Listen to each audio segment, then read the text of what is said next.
I know Mark always wanted a wife and a family and everything like that, and all I ask for is my respect, and I'll give you the world.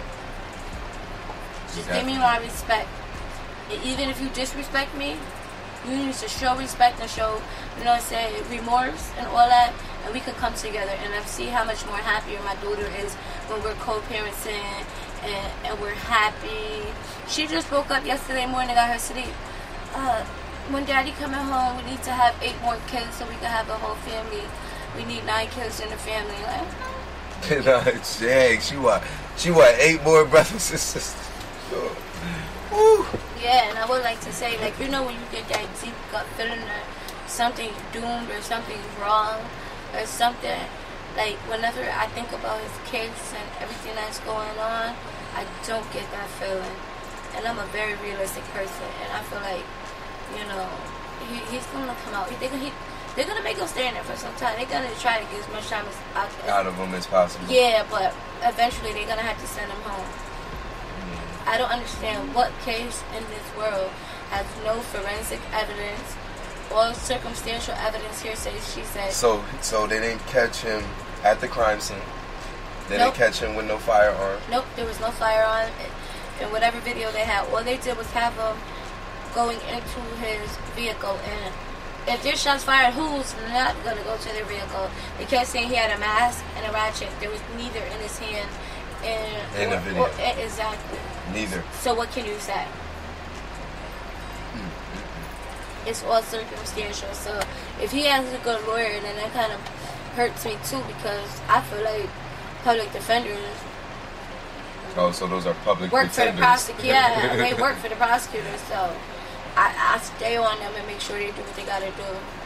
So his public defender, do y'all, you know, when y'all speak, do you feel that he is fighting for Mark at times, or you feel like at no point in time this man has fought?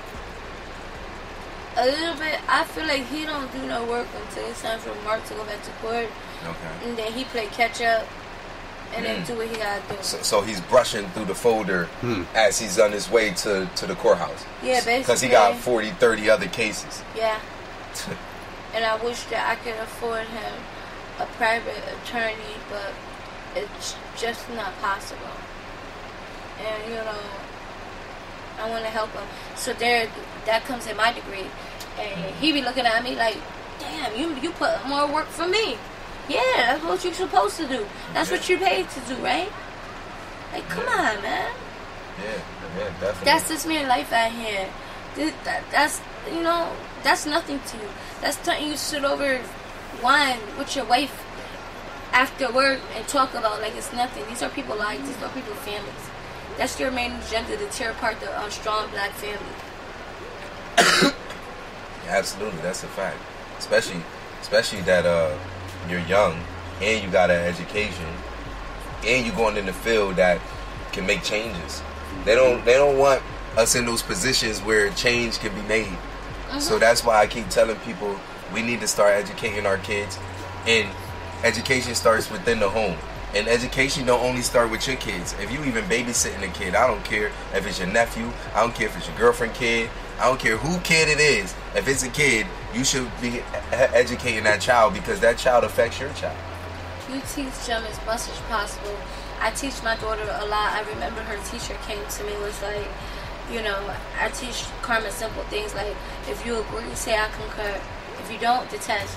The teacher came to me like, well, how'd she know these words? Because her mother's smart. Yeah. And Mark always taught her everything he knew. So, you know, that's one thing I could never, ever, ever take away from him. He was such a good father.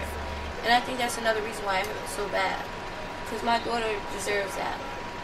And, you know, even so, he tries to be. You see traits of him inside her? Oh my God. She played too much, just like him. Oh, he plays a lot. He plays too much. For the record. He's funny as hell. He's very, very, very funny. She looks just like him, spitting the image. People always say, everybody be like, that's your daughter? Yeah. Yeah, she was just in the car with us prior to coming here. And yeah, she definitely looks like him. That's what Daddy face down to the eye. I just hope she don't get the Christian, you know what I'm saying? Because you know. Aggressive. Them things. Yeah, oh yeah. You know what I'm saying? Yeah. Yeah, she definitely gonna be getting thick. But she's almost taller than me. I'm 5'2.5". My daughter is 4'8". 109. I just hit 130. She be trying to wrestle me, but like, come on, man, come on. Mommy ain't ready for all that. But you know, she know who's the dominant person and stuff like that. And you know, I love him so much, and I want him to know that, you know, nobody's ever on his side gonna stop fighting for him, ever.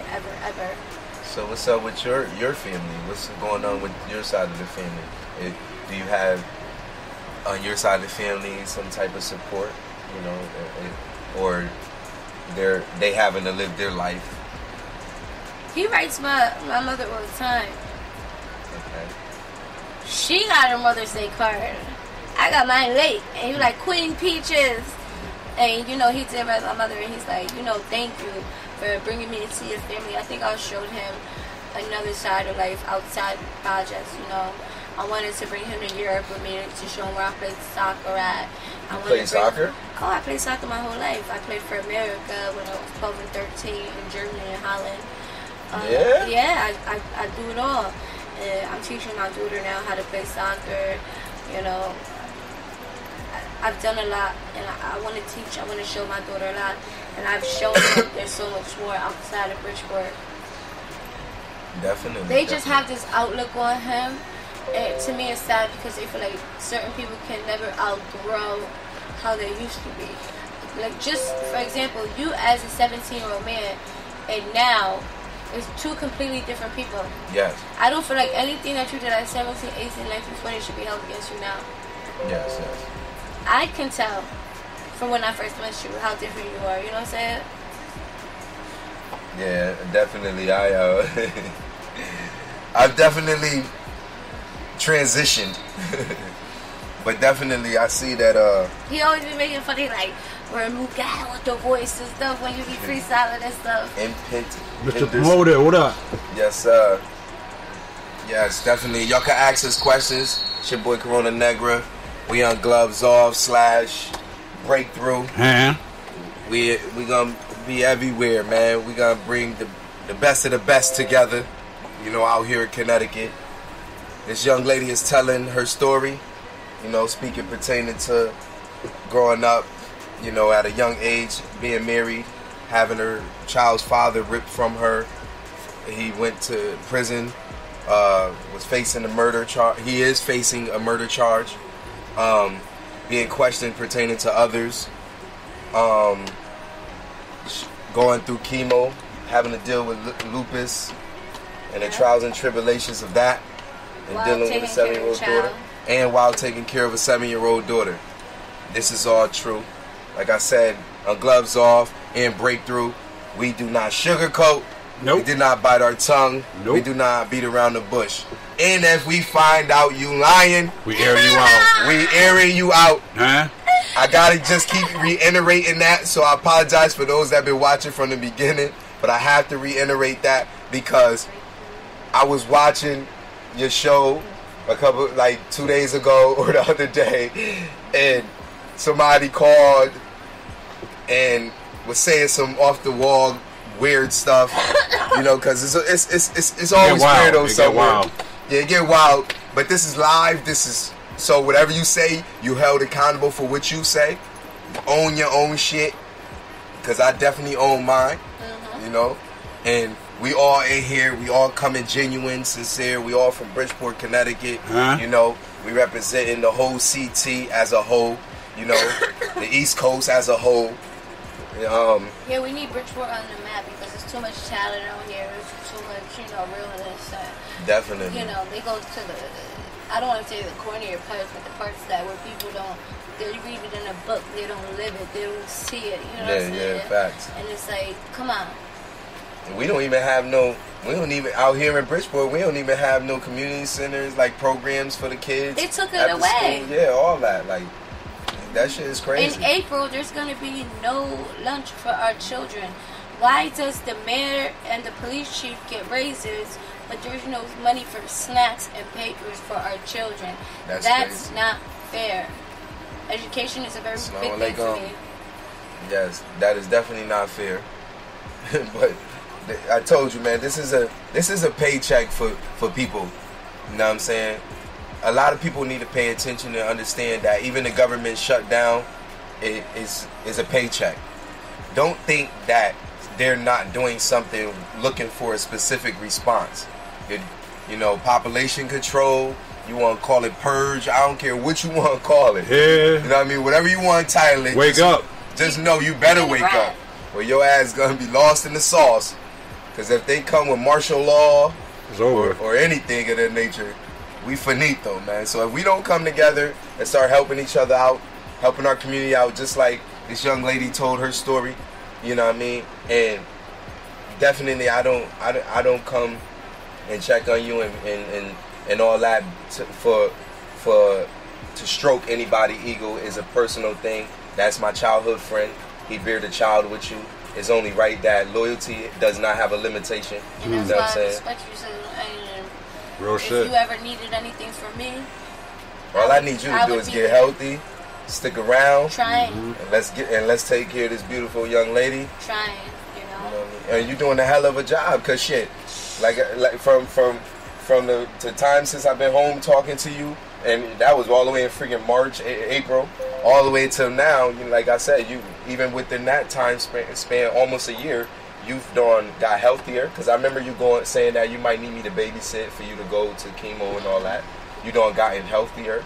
My family, because the Acrimol cigarettes, they basically kind of abandoned me. They basically said that if you smoke cigarettes, you don't really care about your life, so why should we care, kind of thing. So everything I've done is on my own. And, I pay for everything on my own.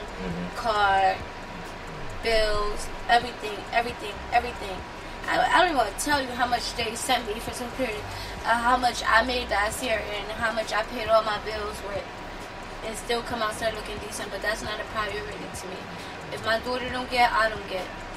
Facts. And I don't care what anybody say about that. I still come outside looking good. That's what it is. Like my make daughter sure comes your first. kids look better than you. Always. Because I definitely see women stepping outside looking good. Bundles, nails done. Your kids snotty nose with some shoes we've never seen before. Like, come on, that's not fair. Yeah, that is definitely true. Your children are a representation of you. I seen a young lady. I seen a young lady the other day. She had her hair done. She had a wig on, and it was like a little blonde wig or whatever. And she looked at decent. She looked at a hot mess as a whole. But as far as her hairstyle, it was kind of decent. And then I looked at her child, and I'm like, damn, you couldn't even at least wash his clothes. It looked like the nigga was just rolling around in the park on the floor. And we know how children are. Children aren't easy to upkick, because my daughter, anything white turns brown within 20 minutes, but still. Israel Martin, shout outs to Israel Martin. Definitely, I appreciate all y'all tuning in. Like I said, this your boy Corona Negra. We on Breakthrough / Gloves Off. We feature. I'm featuring on here. I have my own show, Corona Negra. You can go up there, Devon Goodchild. Usually I do it pertaining to whom I'm going to interview or how I'm feeling, because I want it to be genuine. I'm in the process of setting things up to where it will be more structured. But to be honest, I don't prep questions. Obviously, you can see I don't have no questions. We're just freestyling. We're talking. We're being genuine. We're being sincere. You know what I'm saying? We don't sit there and prep like she didn't know exactly what I was asking her. She knew that I wanted her to tell her story, but she didn't know exactly what I was going to ask. That's how I like it. I want to see the truth. I don't want nobody sitting here prepping and have a cry a sequence like a character and shit. I do want to say, women, we don't get not nearly enough credit. We always do I don't want to say always do, even if we have a man that's active, we always do everything. We're up them late nights, we're up them early mornings, doctor's appointments, everything. We do everything. Everything. And as women, you know, just keep doing what you're doing. I know it's hard sometimes. Sometimes we want